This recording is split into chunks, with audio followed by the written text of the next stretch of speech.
CXA stands with the rest of the Mollusca Locomotion Alliance in supporting the Northampton Zooplankton Defense League. With your pledges, we can end mammalian predation on the most vulnerable of us all.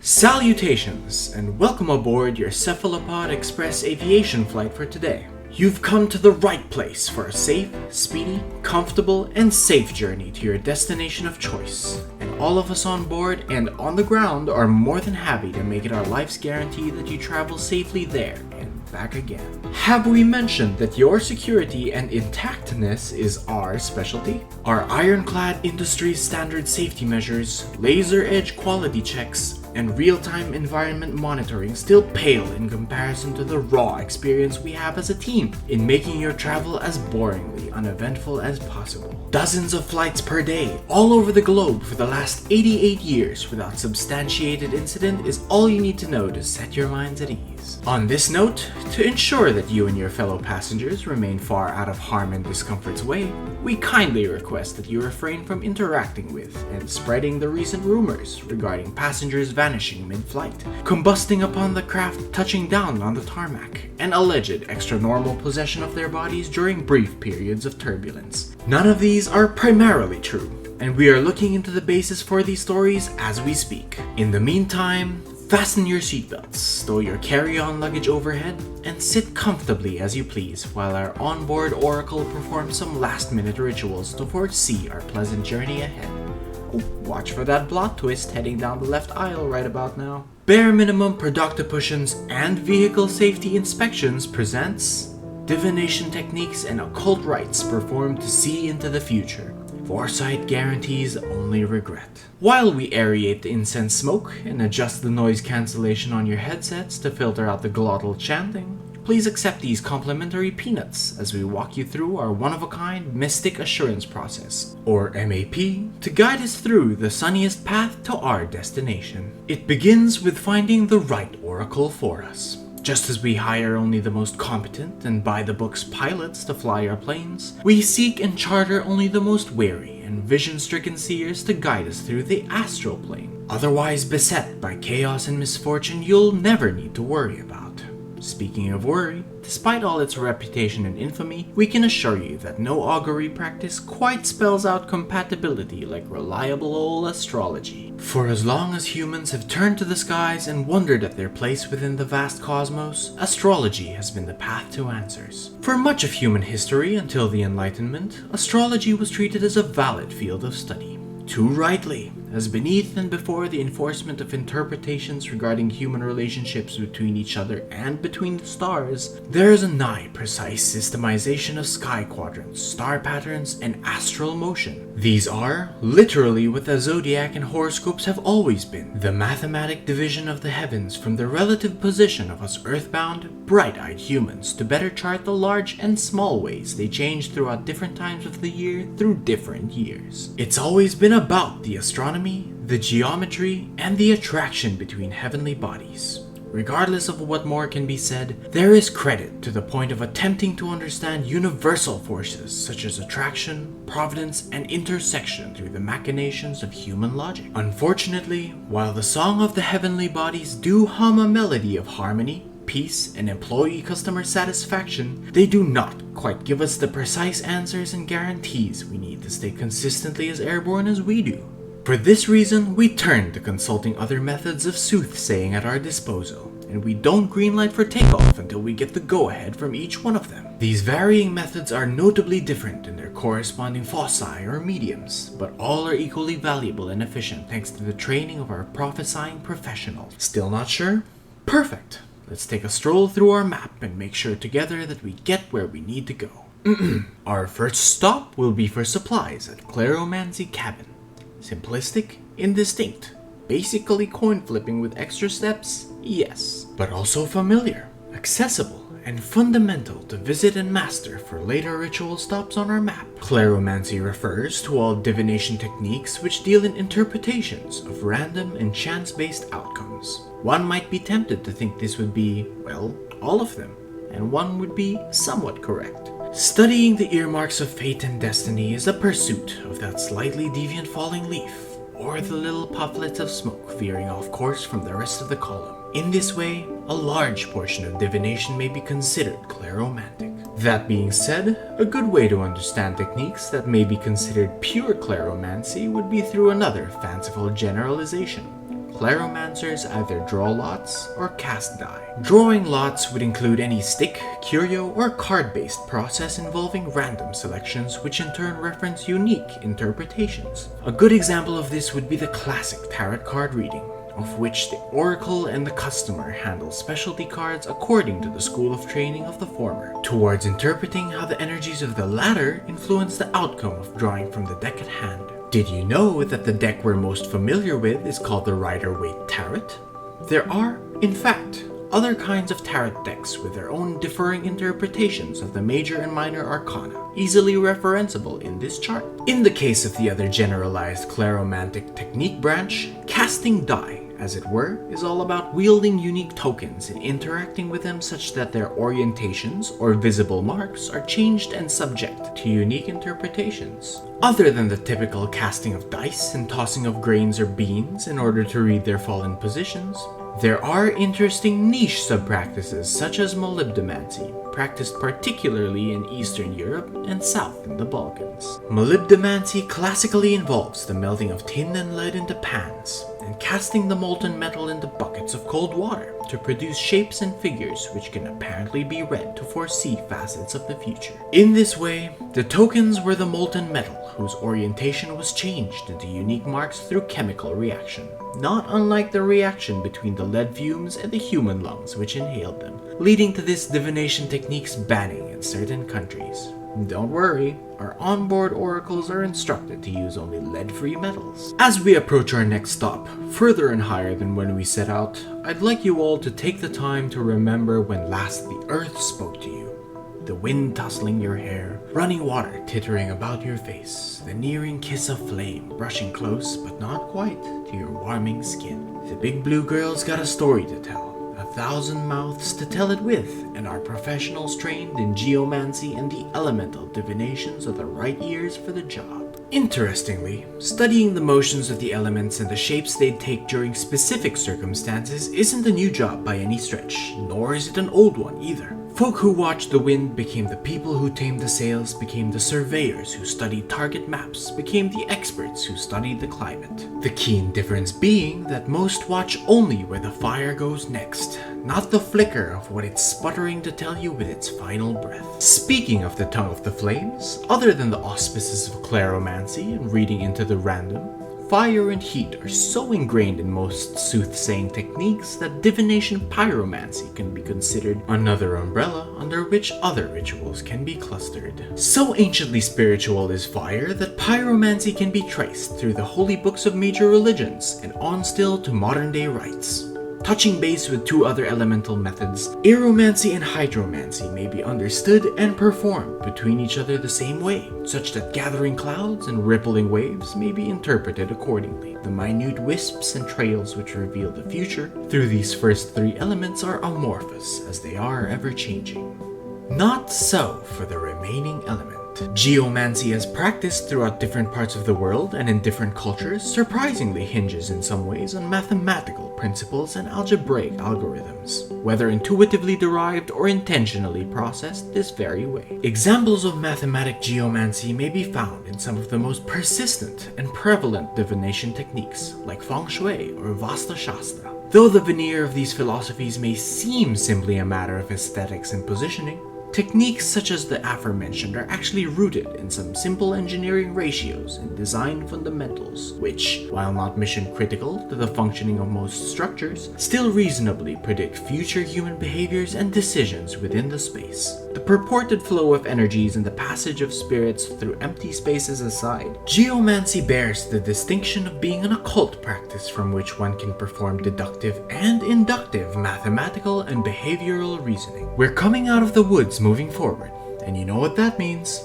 That's right, we're not out of the woods yet. We braved the sparse vegetation of the Theriomancy tundra to listen to the fortunes told by the biomass that does a little bit more skittering than most trees or rocks do. Theriomancy is the general divination school for soothsaying through interpreting the behavior of animals in general. Just as different ethnocultures from different parts of the world treasure and loathe different animals in varying degrees, different animals are considered prophetic or ominous, perhaps even at different times of the year, thus resulting in a frankly winding list of sub-ritual examples on the Theriomantic Wikipedia listing. We have nary the time, nor the cargo space, nor the feed for going through all of them, so we stick to some of the strong basics. Across the world, perhaps because of their naturally peculiar behavior and airy dispositions, birds have been the subject or catalyst of many prophecies. We think of purported harbingers such as crows, owls, doves, and roosters, yes, but did you know that historically there are more reliable rituals with animals a bit less cinematic, such as pigeons, ducks, and sparrows? Furthermore, divination through birds branches further off into reading specific aspects of their behavior,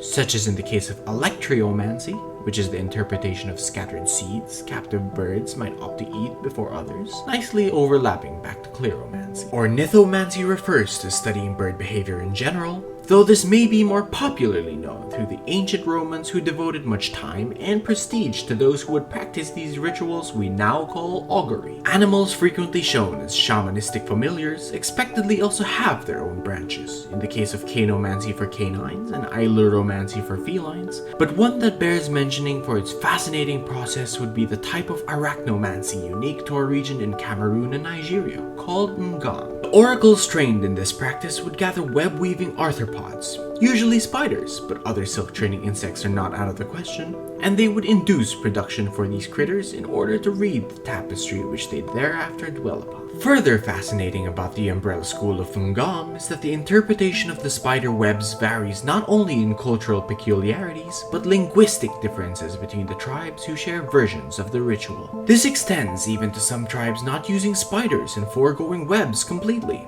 instead using crabs and their behavioral movement weaving through water and terrain as they scurry along. The shrill calls and gentle sighs of the woodland plains behind us, a vast shimmering sea looms large, both obstacle and next destination on our journey to lasting safety.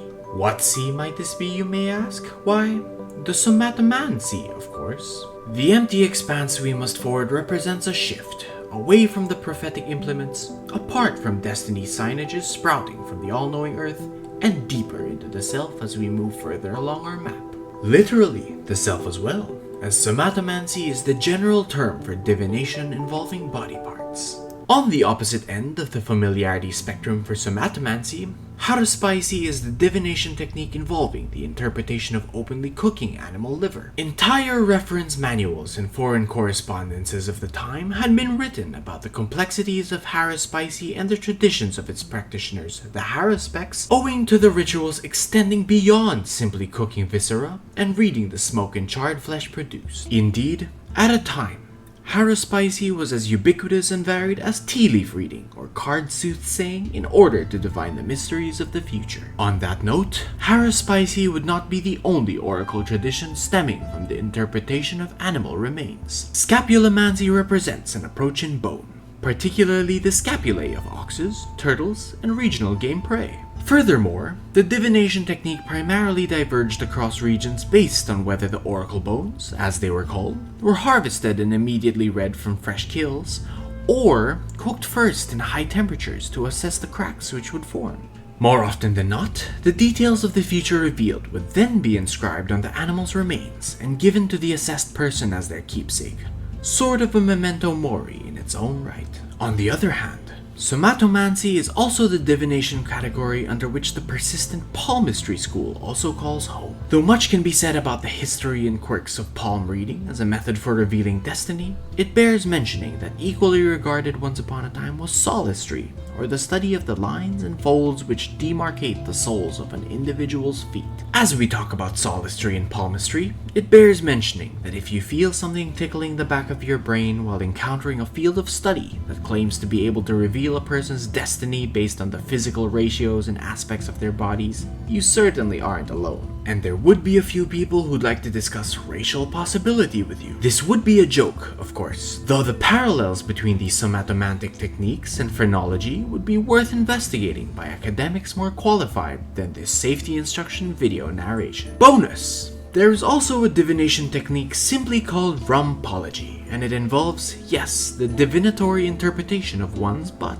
Based on the lines and curves of the posterior, rumpologists such as Jackie Stallone or Ulf Buck are supposedly able to tell how an individual's brain is going to develop, and therefore, how it will err towards certain decisions and conclusions more than others. Isn't that interesting? Once we get through the creeping uncertainty of the limits of our own potentials and mortality, we come to a juice bar. Try the coconut this time of year. Though our final stop, shrouded in gloom, dawns beyond the horizon, we have one short landmark visit before the end, which might just give us the inner peace we need to tie everything together for the final push. As we sail through the Spheromancy Strait, look deep into the waters around you and at the glinting cliffs above. You might just find yourself in the moment you need yourself. Spheromancy is the divination category of reflections. Mirror-based rituals such as the summoning of prophetic ghosts like the infamous Bloody Mary, as well as good old-fashioned crystal orb pondering, all fall neatly into this set of divination techniques, all asking the oracle in question to see beyond sight, whatever that may mean for whatever the specific practice demands. In this way, one veers quite close to classic mythology literature's concept of divination in the form of visions or trances that overtake those who open themselves spiritually to the possibility of experiencing time in a non-linear fashion. Iconic implements for spheromantic pursuits include the earlier mentioned scrying orbs, typical of both clandestine and theatrical divination, ironically, as well as mirror rooms, crystalline scepters, yes, all very much used in earnestness in different cultures at different points in history, and the tool most debated between skeptics and practitioners, the dowsing rod. Dowsing rods are tools meant to find buried objects of significance, typically ground metals or subsurface water, but also treasures and missing items, through divination more akin to mystic tracking than fortune-telling. Between wives' tales and internally anointed experts who swear by the efficiency of the practice, dowsing remains prevalent wherever objects hidden by the earth are requested to be found. Far from the curios of Cleromancy, beyond the reach of geomancy and Theriomancy sounds, distant even to the inwards-facing Somatomancy, and barely reachable through the taxing ordeals of Spheromancy, our trek through our preparatory map brings us to the end, the Nightlands, ruled by Necromancy. Beyond believing in the responsive and communicative energies which permeate the earth, one must face necromantic techniques fully sold on the idea of the human soul. The most common form of divinatory necromancy is the seance, more or less similar to how it is depicted in popular culture and horror fiction, give or take a few flying tables and claw marks along the back for most of the time. What remains dangerous off-screen would be opening a line of communication between the living and the dead without the proper respect to abide by the decorum of the deceased. Greetings and farewells, offerings and proper address. When one's soul has been torn by death from the flesh that contained it, courtesy and decency are one of the few things to remain. Pushing divination to its extreme further yet is the technique which gives the title of medium to necromancy's practitioners. Voluntary possessions and invitations for the dead to take control of the living and or material objects in order to reveal spiritual information has been recorded across the world through history, though it always comes with a warning that one must be ready to lose their oracle permanently while tugging at forces that are used to no longer facing consequences. Coming off of this frightening tidbit of what mediums face throughout their careers, did you know that ventriloquism began as a form of necromancy? The entertainment act characterized by throwing one's voice began as a ritual divinatory belief that the dead reside within the stomachs of the living. According to the roots of ventriloquism in the form of gastromancy, the creaks, groans, and sounds that the stomach makes throughout the day are the syllables of communication beyond the grave, and it is up to the practicing oracle to interpret what each croak means as it sounds out. However, just as fortune-telling through cards and palmistry would make appearances in traveling entertainment such as carnivals and local fairs, ventriloquism once on the road eventually developed to become a comedic act rather than a soothsaying technique. Interestingly, this stands opposed to tarot cards, such that tarot cards began as normal playing cards meant for entertainment that occultists eventually transformed into a popular way to read the future, whereas ventriloquism was a form of necromancy that instead developed to become strictly a performance for fun. Thankfully, The airline has never received a response during any of our in-flight necromancy consultations, a detail I assure you is more pleasant than it does and doesn't sound. On that note, please refrain from treating our educational videos and demonstrations as instructionary. While our oracles can find their own way back through the map, none of us have any way to access the planes to which our dimensional friends may take you should you catch their interest. But those travels are optimistically next on our agenda. Thank you for taking the time to walk through our process with us, and we hope it has helped assuage any remaining concerns about the chaos of air travel. We will be taking off shortly, and your entertainment consoles and food will roll out in no time at all. Kindly check the display monitors upon touchdown for your baggage claim information. We wish you all happy travels, and we hope you fly again with us soon. Cabin crew ready for takeoff. Oh, sweet home.